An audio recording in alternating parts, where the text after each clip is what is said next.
It was a gentle morning, and a cool breeze caressed the whiskers of Raja Indranayar of the Lotus Claw. From his palace, overlooking the Denbasana river, he could see the sprawling chaos of spires, domes, hovels, and bazaars of Dhenijanraj. Indranayar always enjoyed the warm caress of the sun. His only complaint in life was that the moist, morning wet breeze would make his fur itch at times. But hearing the chorus of parrots singing, the rustling of palm trees and the noises from the market stalls would always soothe him. The merchants in the bazaars prepared the little corners to display silks, plates of spices, colorful dyes, precious stones, wood carvings, fish, and many other wonderful goods brought from all corners of Rahen. A slow rustling can be heard from within his bedchambers. Some of the mewling courtesans lazily yawn, not yet fully awake. In his old age, he could not partake in youthful pleasures, but Indranayar still enjoyed the company of beautiful human women.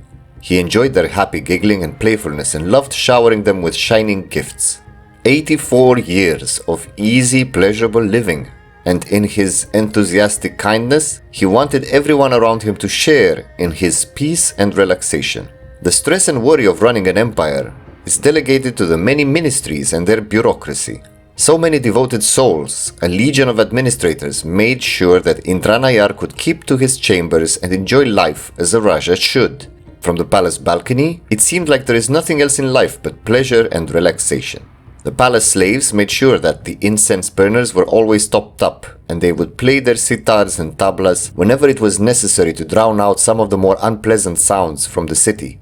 The courtesans would recite stories of the great Harimar and his restoration of the magnificent Raj. It was true that Indranayar himself resembled the likeness of Harimar, was it not? It was obvious for everybody. What Indranayar did not realize, among many other things, was that he was not the main character of his story. He did not even have one. He would never even dream that the precious stones in the bazaar were not real Kronsteinat gemstones. He would never smell the tons of rotten fish discarded in the underground palace canals. He would enjoy the grand elephant processions with no clue of the downfall of Kadisrapur, Ragajandi, Gatasak, Sir, or the slaughter of the Tilathi. Who could even imagine that the imperial tigers and their elephants would have any sort of trouble keeping some lowly hobgoblin miners in line? The army of slave boys and girls in the palace were obviously happy, and who could even think that a misguided rebellion in the Karunaya estuary could ever pose a problem to the wise administrators and negotiators? The confused rabble of Puvauri will just realize what they were missing since they were serving the Lotus Court and will surely return to serve as the ancient ways have ordained. And the Lotus Court was ready to receive them back. Everyone has their place, and that's just the way it is. The decay of the realm and the crumbling hovels of the endless slums of Rahen cannot be seen from the spire balconies of Dhenijanraj, so they simply do not exist. Harmony and peace, now and forever. Holy smokes, where to even start? The Harimari and the Raj are an incredible interwoven network of systems which was expertly crafted by the Anbennar team. It is what you would expect from a Holy Roman Empire of lazy cats. Disunity, chaos, corruption, and inefficiency, all wrapped up in silks and adorned with shiny diamonds and diamond accessories. Let's start with the local geography. Rahen is a large and varied subcontinent. The most influential race in the region, at least at the moment, are the Harimari. They are cat people, kind of like imperial Khajiit, ruling over a population of humans through a caste system that survived for millennia in one of the oldest civilizations of Halkan. Rahadesh, Dujat, and Rahen Coast are dominated by the Raj. The acting Raja is Dhenijanraj, ruled by the decadent, aloof, and weak Indranayar of the Lotus Claw. He is the ceremonial ruler of a vast network of vassals of various strengths, sizes, and questionable loyalties. The most trusted advisor of the Raja, Grand Vizier Manave of the Bloody Claw, rules in Rabidraj. He is charismatic and a cunning diplomat, and his capital is only a few miles away from the seat of the Raj. He offers honeyed praises to the Raja while secretly plotting to overthrow the Lotus Claw and take over the Lotus throne. If not kept in check, he might actually succeed, yet his nation does not have unique missions of their own. Rahadesh to the west, Gankeden human tribes, where family is all that matters. At least that is their discourse. Everyone seems to be related in Gankeden, and they mostly probably actually are. Even if they share their political differences, cousins can always reach an agreement one way or another. South of the capital of the Raj, the Harimari warrior state of Rabagekur claims direct descendants from the great Harimar, restorer of the Harimraj after the fall of the Phoenix Empire. Their jungles breed the fiercest Harimari infantry in Halkan. Dujat is mostly split between Gavanaj kingdoms, who are the mightiest elephant riders in the world. Enemies tremble when they hear the bugles of the Gavanaj Mahouts. They are secretive about their breeding techniques, so their loyalty does not come cheap, but they host regular tournaments in their unofficial capital of Sharajagal. The immediate circle of nations around the Raj may have recently broken away from the political construction. Their recent isolation puts them in various amounts of danger. In the south, the Ragamidesh states on the coast of the West Rahen Gulf are sandwiched between the Raj, the Jadari Desert legions, and the sea, and have no unique content. In the Shamakad region to the north, the ruined kingdom of Rajnadaga claims the title of the oldest human civilization in the world. They are the largest of the three independent ruined kingdoms in the area. Rajnadaga acted as a safe harbor for dwarven refugees from the Serpent Spine, but now risks extinction, being dangerously close to the military juggernaut that is the Command. The Command itself is the inevitable power in North Rahen. They are a powerful, centralized, and extremely militarized monstrous nation of hobgoblins. They have emerged from the jade mines and had a greatly efficient chain of conquests against the Raj states in the region. With the Orcish and Goblin slave states under their wings, they are a terrible threat to Haless and the world, and are one of the greatest final bosses in Europa Universalis history. They have a natural, constant trickle of army professionalism, which grants them virtually endless manpower. They have an incredibly large army and are not afraid to use it. Their only weakness is the relatively exposed capital of Sarilavan. The eastern edge of Rahen is marked by the great Karunyana River. The banks of the river are peppered with a number of cities renowned for their porcelain manufacturing. The porcelain cities are all great, but none as resplendent and large as Sarisung. Sarisung is an independent mafia state with its various districts controlled by different criminal gangs.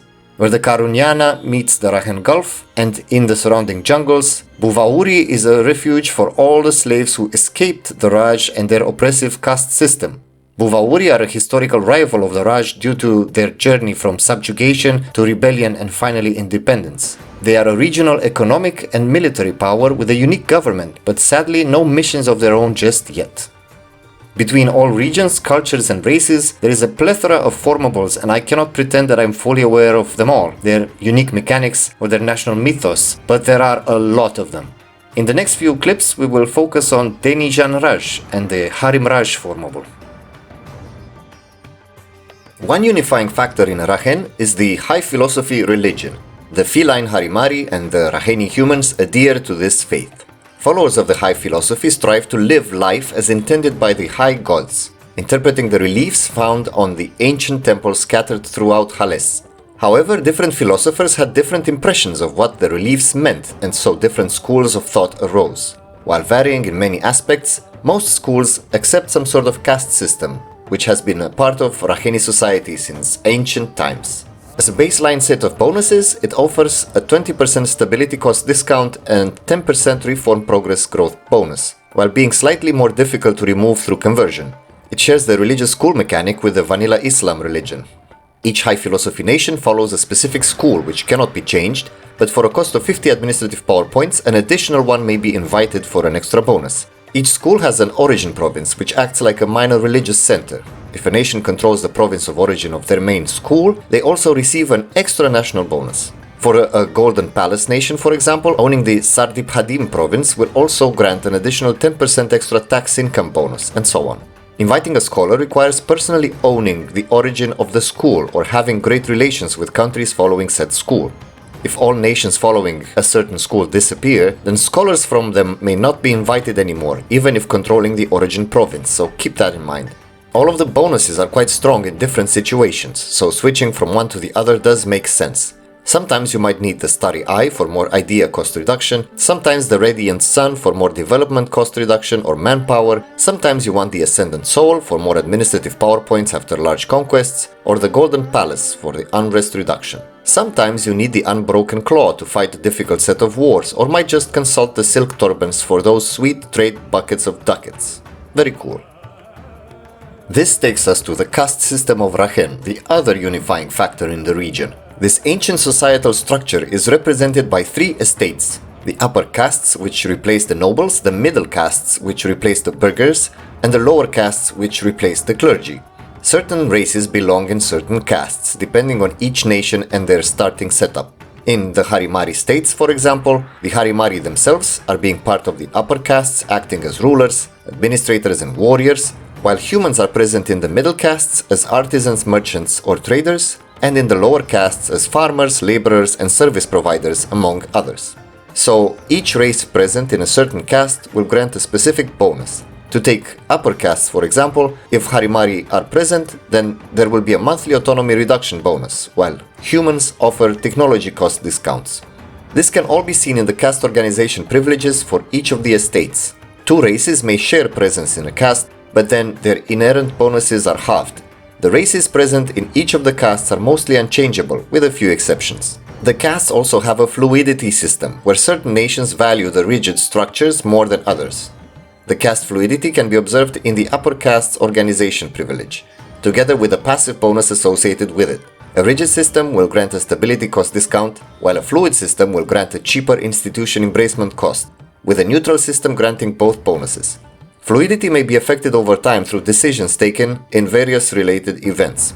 On top of this, each estate has a large number of privileges. The available ones are determined by the fluidity level, and it's not entirely clear at first glance which is which. For example, you might invest 10 crown land to assign the +1 military mana privilege for the upper castes, just to have it taken away when fluidity changes from rigid to neutral. You can't really tell from the interface, but in principle, the +1 military privilege from the upper caste is available only at the rigid level, while the +1 administrative privilege from the lower caste is available only at the fluid level. For the rest, you need to remember to check your options if the fluidity level changes. There are many useful privileges for each of the levels, so don't forget to use them to your advantage. If there will ever be a breakdown in a comfortable format, I will link it in the description of this video. While the caste system is ancient and rigid, it can be reformed through a disaster. I will share my experiences with the Blood Lotus Rebellion disaster later, but I must admit that there are some subtleties that elude me. The disaster tick seems to begin if choosing the decision to reform the castes when available, or when the nation controls a large enough number of provinces that contain the necessary races. The reform decision is hidden initially, and I don't know the criteria for revealing it, but it does show up at some point. Also, I have no idea what is the advantage of taking the decision. It costs 200 admin and 200 diplo mana, and it seems no more useful than simply getting the disaster normally through expansion. Perhaps it's simply an option for tall plays. Anyway, the only thing that I can say for certain is that if you expand wide enough, you will get the Blood Lotus Rebellion and reform the castes. The race that is in the spotlight today is the Harimari. They are tiger-headed people who call Rahen home. Their racial bonuses are quite nice. The administration grants the tasty 5% administrative efficiency bonus that we all know and love. Their other bonuses include idea cost reduction, +1 max promoted cultures, and double vassal force limit contribution. As the leader of the Raj, the bonus is especially good. Lazy cats as they are, they get increased corruption. As a race with a long history and old traditions, technology is slightly more expensive, but only by 5%, and institutions spread 20% slower. Their traders also favor land routes to ocean routes, and thus ship trade power is being hampered by 20%. Their military is also quite strong early game, with 10% extra infantry combat ability, 20% extra shock damage dealt, which can be further increased by the Unbroken Claw school. They also receive 10% less shock damage in combat.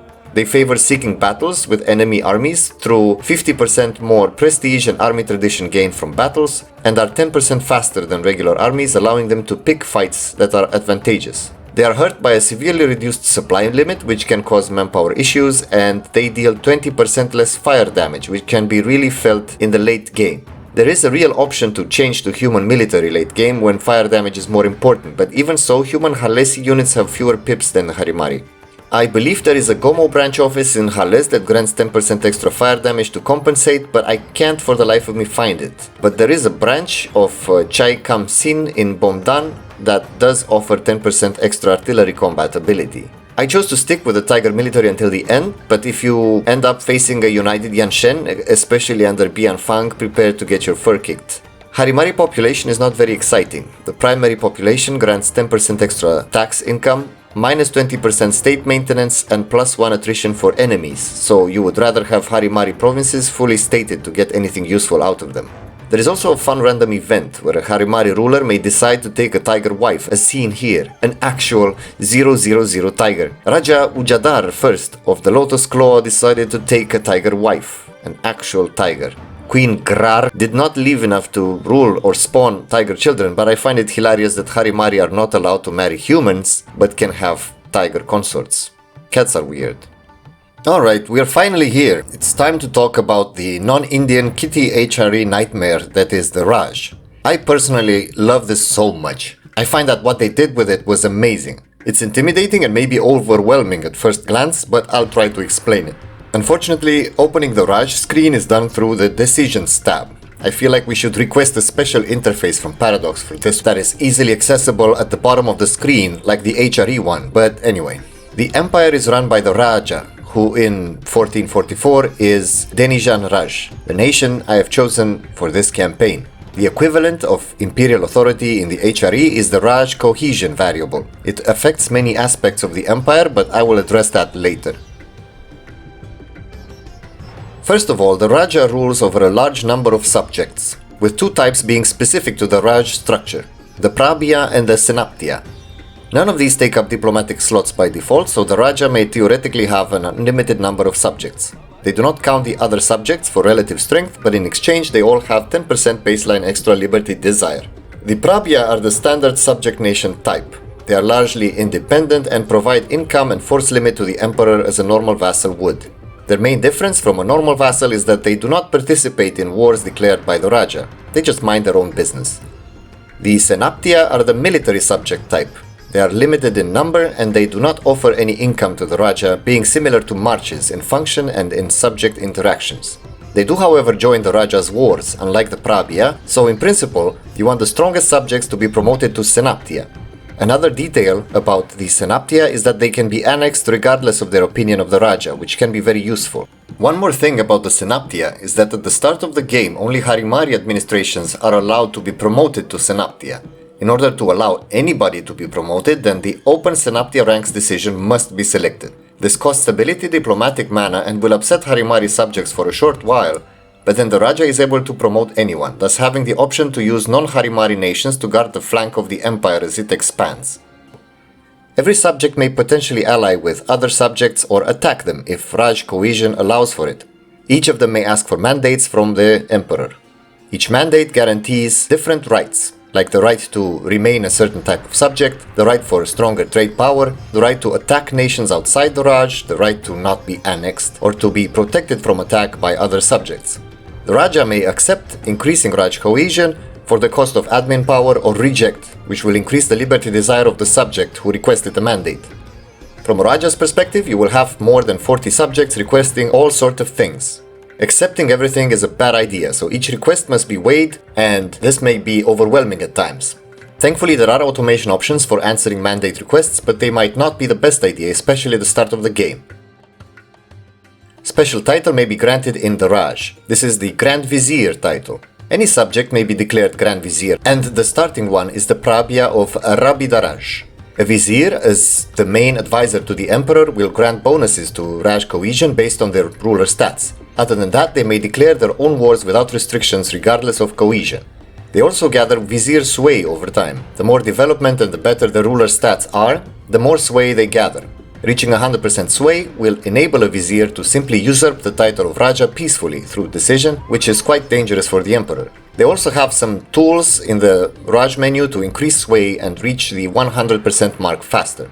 Another note is that any subject nation may usurp the title of Raja militarily by declaring war with the claimed Raj CB, but that's obviously difficult due to them having to fight all the other Senaptia and losing stability for attacking their overlord. Another note about subjects is when demoting a subject of a different type, like a march or an autonomous vassal, they will immediately turn into a Prahbia. That may not be desired because at that point they stop participating in wars and they suffer from the issues that the Raj subjects suffer. Be aware of that and change an autonomous vassal into a Prahbia only if you know what you're doing. The Raja is the circus ringmaster. They are the emperor in a sense. They may appoint Senapti, Grand Viziers, and have special interactions with Raj in their unique interface. They arguably have most control over the cohesion variable. They may increase the cohesion by accepting mandate requests, increasing ministry influence in subjects, ensuring peace in the Raj, and keeping the liberty desire of their subjects low. The liberty desire, unfortunately, makes it very inefficient to steer trade from all your vassals, unless you decide to keep cohesion low. Cohesion starts at 30 and decreasing, so the Raja has to act fast. If it drops below 20%, then the nations bordering the Raj structure will be able to leave it via decision if their liberty desire is higher than 50%. Other than that, as long as cohesion is lower than 80%, subjects may attack each other. Senapti may attack freely, while Prahbia requires special mandates approved by the big tiger in charge.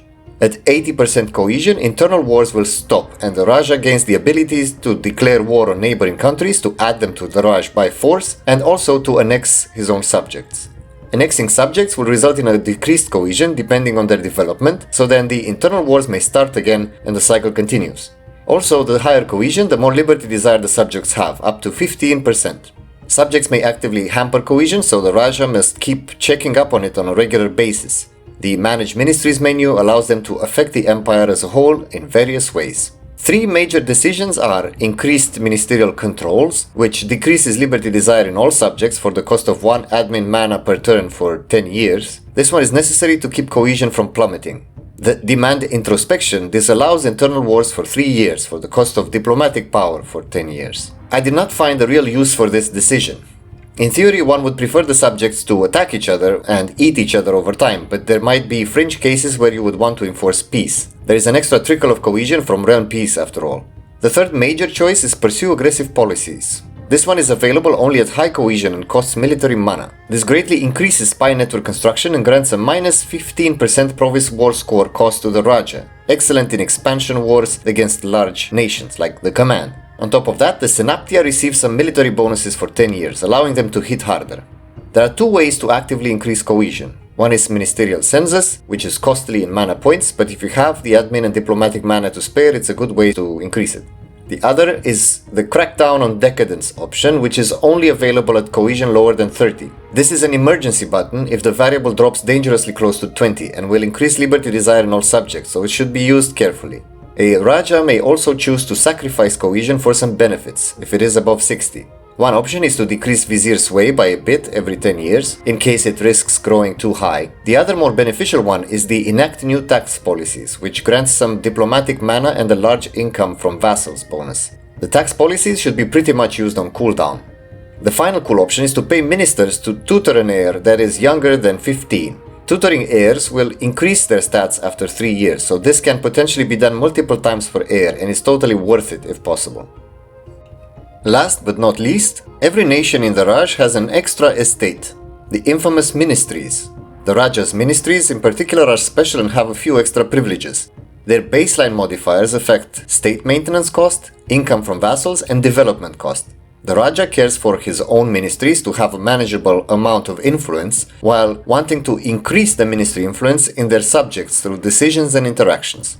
Dhenijanraj starts with the Ceremonial Ruler Act and territorial management privileges already granted, and even if some of their bonuses are pretty good, they need to be removed on the medium to long run.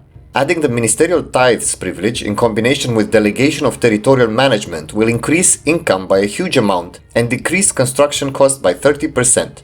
Combined with 10% construction cost from the lower castes, well-maintained infrastructure privilege will make building costs almost half and build 20% faster, which is potentially very powerful. As a dwarf, these bonuses make me drool a bit. Advisor cost can also be decreased by 70% through combining ministerial Ceremonial Ruler Act, the Adventurer Courtiers of Adventure privilege, and the upper caste's Trained Advisors one. But giving too many privileges to the ministries will make the ministries unmanageable. The Raja may also control the possible number of Senaptia via ministry privileges, with more of them meaning a stronger military force versus fewer of them for increased income. There are a few small things that I didn't mention, like the dissolution of the Raj disaster, which is simply avoided by not tanking the Raj cohesion too much. There is the option for human players who play a Raj subject to eliminate all of their liberty desire and conquer freely while preserving the integrity of the empire. The Raj and the Vizier may demand the return of conquered lands from one subject to another, and perhaps some other subtleties that I either didn't notice or didn't impact my games. Please let me know if I've missed something important. This is already a lot of information in one sitting, so I will stop this video here and will continue in the next part with specifically the Dhenijanraj campaign and their journey to restoring the Third and Final Harimraj. I would like to thank my Patreons as usual, so thank you Darth Mozart, thank you Dan Lambert, thank you Casimir Overell, thank you Michael VR, and thank you Baconomics. May you walk on warm sands.